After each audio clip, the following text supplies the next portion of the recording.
योगी बाबा,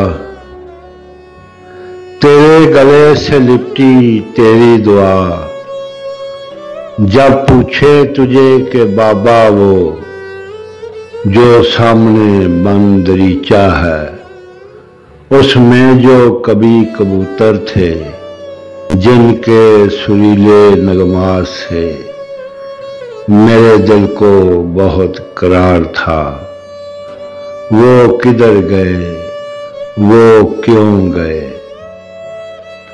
तब कहना उसको ऐ प्यारी, जब बाबा आदम के बच्चे खुद गर्जो बेरहम हो जाते हैं तो कबूतर जंगल को जाते हैं और दरीचे बंद हो जाते हैं, और दरीचे बंद हो जाते हैं तो बिच्छू वहाँ बस जाते हैं।